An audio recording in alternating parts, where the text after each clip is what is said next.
Hey everybody, welcome to a brand new chapter of Old Man Brad. Whether you are new to the show or returning for another chapter, thank you so much for giving me a listen. And if you love the show, drop me a review over in your favorite podcast app or become a patron over at patreon.com/oldmanbrad. So this week I have a brand new film that is hitting theaters the day this episode comes out. And I'm going to be talking about Werewolves. And I'm also going to have an interview with the director of the film, Stephen C. Miller. You're going to want to listen to that. But before we dive into all things werewolves, I just want to say, if you are in the Cincinnati area, come out to Frightful Fridays. On the third Friday of the month, I am so thankful to be able to host a horror movie at the Esquire Theater. And our screening for December is Don't Open Till Christmas. This is a wild grindhouse slasher that had many production problems as it was getting made. But December 20th, 10 p.m., let's watch a movie together. All right, let's dive into it. Let's talk werewolves. Do you remember when Daddy used to tell you that story about the three little pigs and the big bad wolf? Do you remember why the big bad wolf couldn't get in the house? Because it was made of bricks? Just like your house. Whatever happens tonight, remember it is my choice. I know. We have a 9-hour window to test and record our findings. Good luck tonight.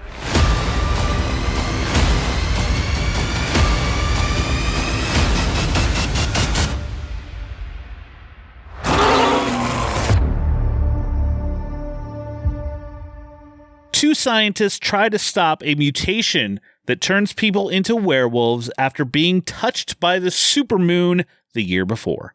This is written by Matthew Kennedy. It is directed by Stephen C. Miller, and it stars Frank Grillo, Katrina Law, Elfenish Hadra, Lou Diamond Phillips, and many others.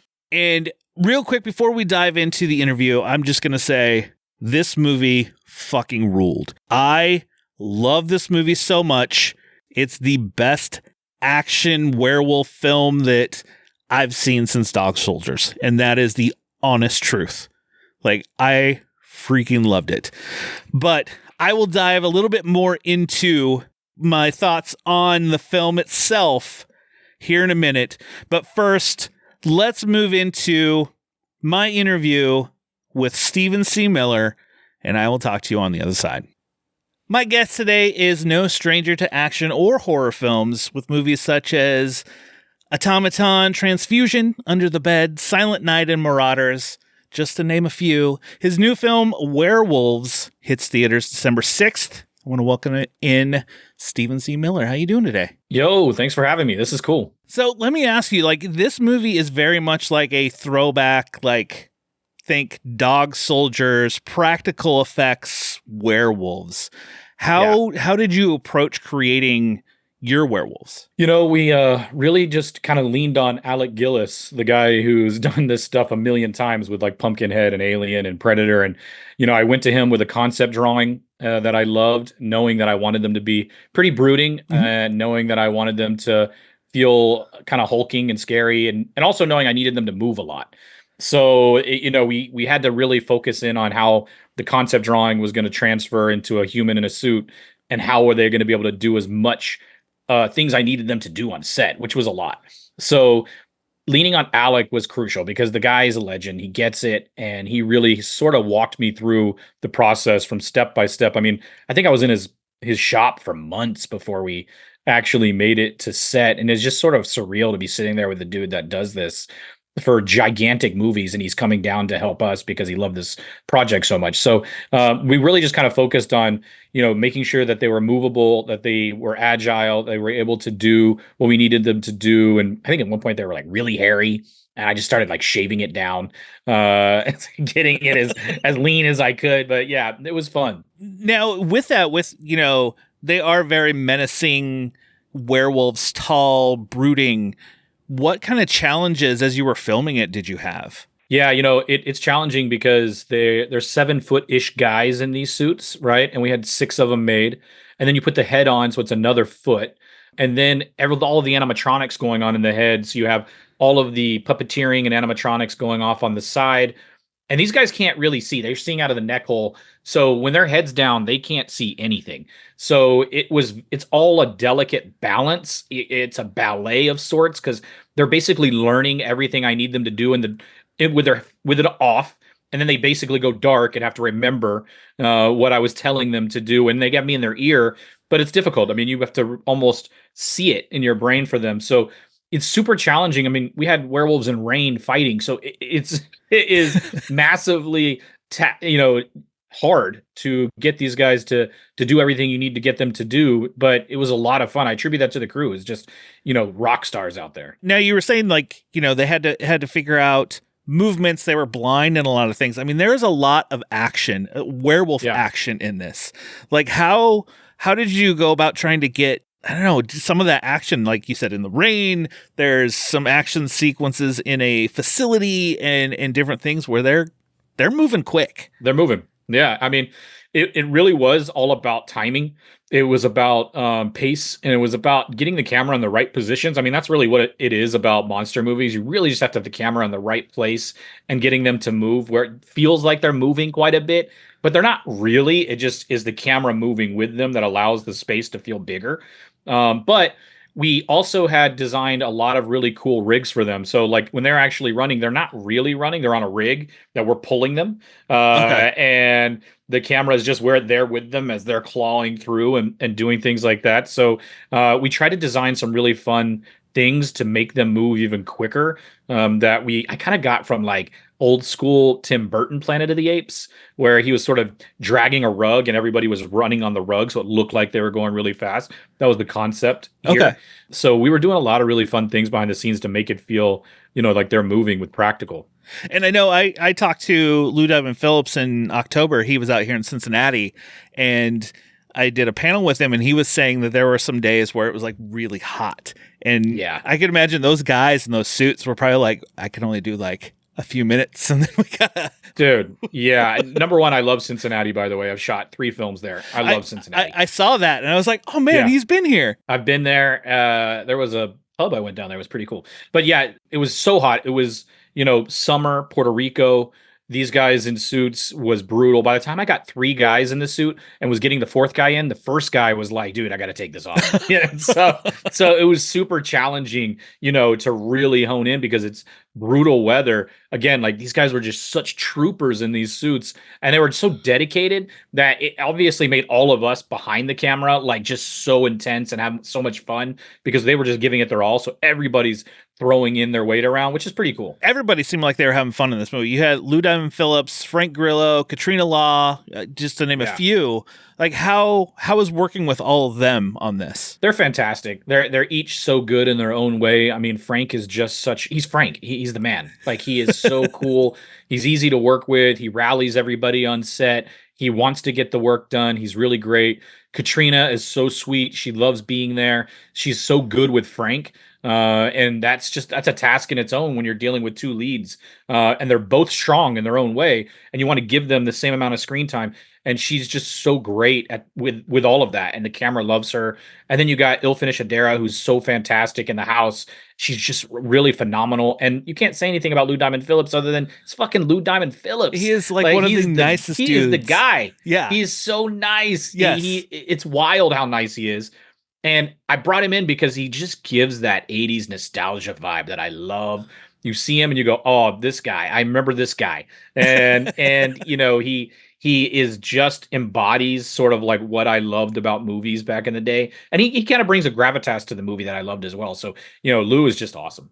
Yeah, and this has very much 80s, 90s kind of vibes. You have animatronic werewolf heads. You have just kind of some of the scenes that was shot, fight scenes in the rain, kind of made me think of like Cyborg or Universal Soldier. Oh, totally. What were some of your influences creating this? The ones I'm a huge, also big fan of 80s and 90s. Especially like late 90s Dark Castle movies. Okay. Like there were some fun movies. And then, the original Blade, the original Resident Evil, movies that I looked at that I thought blended action and horror in that late 90s, early 2000s era really well. And then when I was going back to 80s and 90s, it was Terminator. Terminator, the original Terminator was a big one because I just love the scrappiness of the movie, and it felt more like a horror movie now than ever. And so those kind of movies, and then I'm looking at classics like Fright Night, looking at classics like the Howl, Silver Bullet, oddly enough, because I love the sort of town aspect of it and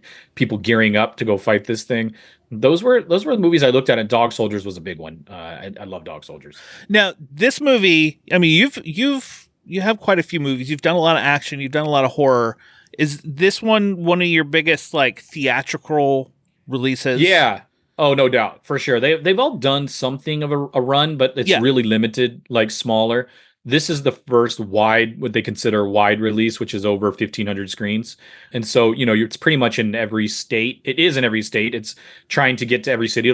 Hoping to add more theaters if this weekend does well. But yeah, it is. It's the first time I was able to get something this massive out there to the audience, which was really cool. What was the kind of the journey of that? Because the trailer dropped in October, and funny enough, it dropped the same day I talked to Lou Diamond, and we did a reveal with the crowd. I remember seeing it. And like just the excitement since then, like every time I've seen stuff, at least the people I hang with, like, oh yeah, that werewolves movie. And then, tomorrow's the big day. It's I mean, tonight, I guess, released to the world. It is. Like, what's that journey for you been like? It's surreal. It really is. It's like, it's kind of unbelievable because I've been making movies for a minute. And so when you start in this business, the goal is theatrical, right? The goal is, I came from an era of 80s, 90s where that's all it was, where you're the DVD guy.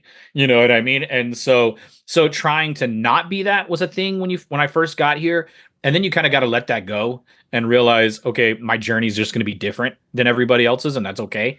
And embrace it, enjoy it, make some fucking movies, which I did. And hopefully one breaks out and pops like this. And so, I just kind of enjoy the moment. I'm enjoying the ride. I love making movies. I love making movies for fans. I think it's one of those things for me. Like I go into every movie with the same sort of mindset, which is how can I make fans have the most fun possible, whether it's in a theater or at home? What's the most fun I can give them while they've paid to watch this? Yeah, it's a really cool journey. It's really fun. I'm excited to see how it does this weekend. Money, not really, just excited to see fans reactions. After this theatrical, there's plans for digital, and will there be physical releases of the film planned? I'm a physical guy. Like, okay. I'm a physical media guy. Like, I've only had one movie that wasn't physical media, and I didn't know that wasn't going to be physical media until the last second, and that was Margot, which I was really upset about, because usually I'm talking about that early on, like, in my deal. Like, I need physical movies. I want the Blu-ray out there. People deserve physical, especially horror fans. They want physical media. And so that was a very quick conversation with Universal, who's taking home video and DVD and Blu-ray and all of that stuff. So yeah, I think the digital PVOD release will be Christmas Eve, and while the movie's still in theaters, and then Blu-ray I think is January. I want to thank you so much for chatting with me. Like, this is kind of a surreal moment for me because I'm a fan of Silent Night, and I really enjoyed Margot. I didn't know you directed that until I was looking. I was like, oh wait, I just watched this movie recently. But yeah, thank you. And I hope this movie does well for you, because guys, it is, if you're listening, it's freaking awesome. Like, this is just that epitome of a popcorn movie. Like, sit down and have fun for 90 minutes. Yeah. And on our way out, I want to ask you, is there any horror movies that you love that maybe aren't the the popular picks, like not the Halloween, the Friday the 13th, stuff like that? I'm gonna say I really love Chopping Mall. I don't know that that's a hugely popular movie or not. But that's a movie that I love that I don't hear people talking about enough. And it's actually one, Barbara Crampton's in that movie, and she's just so great. She's great. She's in everything. Fantastic. She's great in everything. I keep telling her, when is she going to let me reboot it? But yeah, that's a movie I love. Well, again, thank you so much for chatting with me, and I wish you all the best with this. I can't wait to own a copy of it on physical either. So, oh man, I really appreciate you having me. This is awesome. I want to thank Steven again for chatting with me. It was a great time, and honestly wish him all the best with this film. before I dive into my thoughts, my full thoughts, everybody go see this movie. Like, for real. Rush out to the theater, see this movie, because it is just carnage, werewolf, action, fun. Let's support this film so we can get some more fun films like this. Okay, so when I first saw anything about this movie, when the trailer came out, it was around the time of the Cincinnati Comic Expo, and I was sent an email about doing a trailer reaction for it.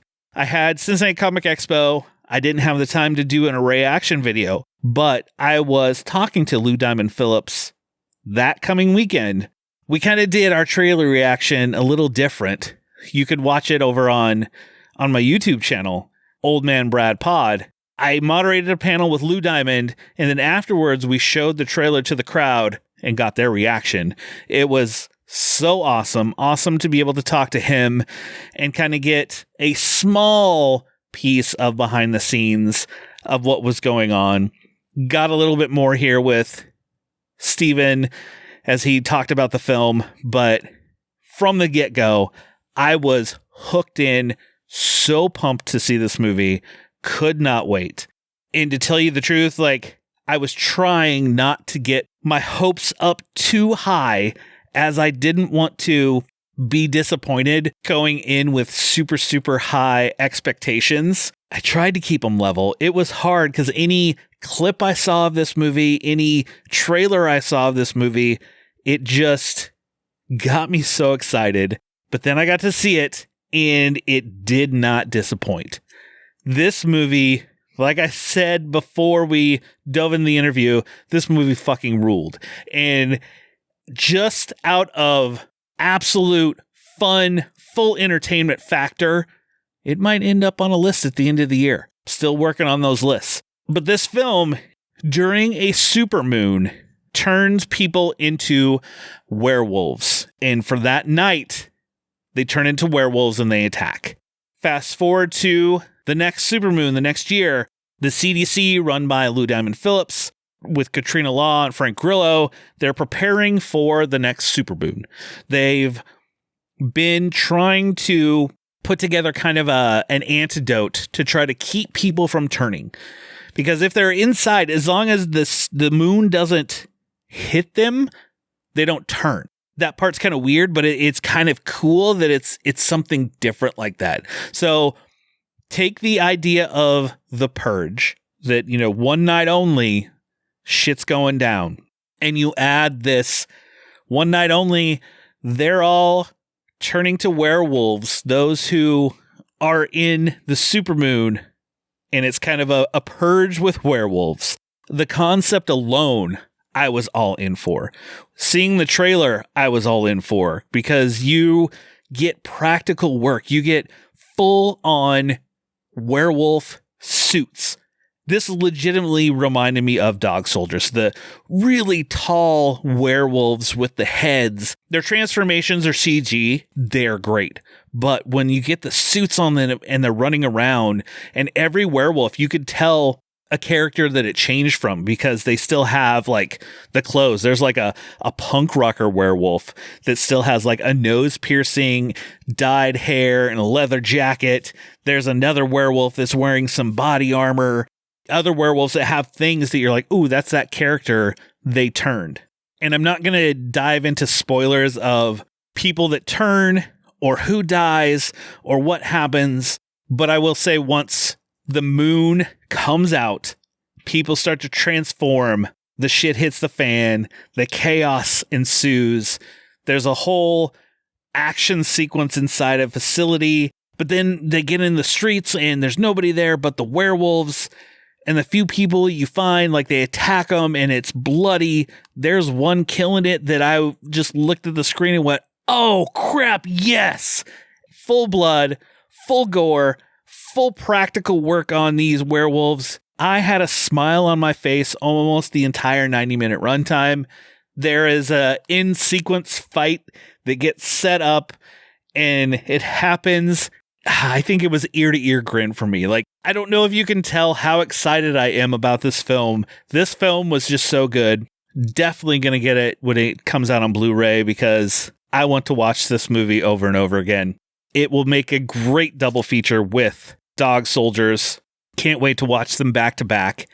Everyone in this movie, you could tell we're just having a good time. Lou Diamond Phillips, Frank Grillo, Katrina Law, everybody was into it.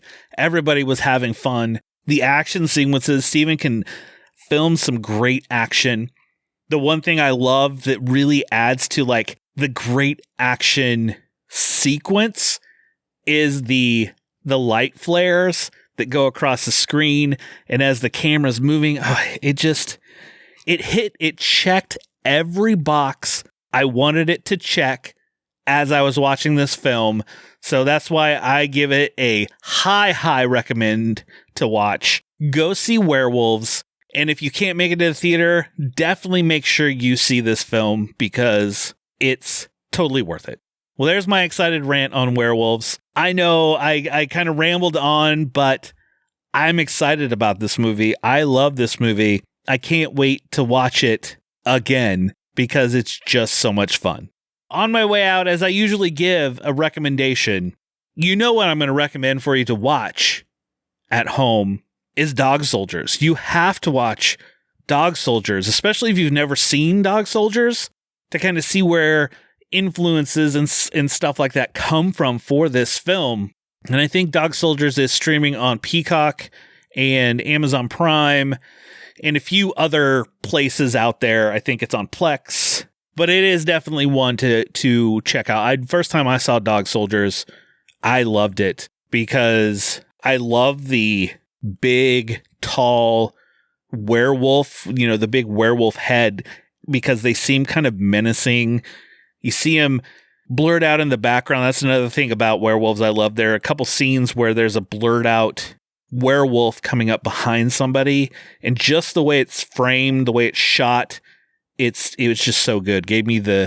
Just got me even more excited. That's why I'm recommending you watch Dog Soldiers as well, because it's along those same lines, just a fun film. Well, that will do it for another chapter of Old Man Brad. Just make sure you subscribe to the show and you will never miss any chapter of the show. I have the Holiday of Horrors in the works right now. Last week you heard me talk with my wife about Black Friday. Up next, you will hear Dan from Stacking Triggers and I talk Nutcracker Massacre. And I'll tell you, we talked a lot longer than I thought we would on that movie because it's so bad, but entertaining. After that, the episodes I have Gerald from Two Peas on a Podcast. We're going to talk Black Christmas. Brett from Dissect That Film. We're going to talk Christmas, Bloody Christmas.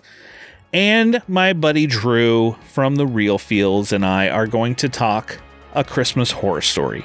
But just subscribe to the show and you'll never miss any chapter or any episode of Tales from Tubi or anything I do over here. But I'll be back soon. Just snuggle up in that blanket, turn off the lights, because it's okay to be scared. We'll talk to you later, everybody.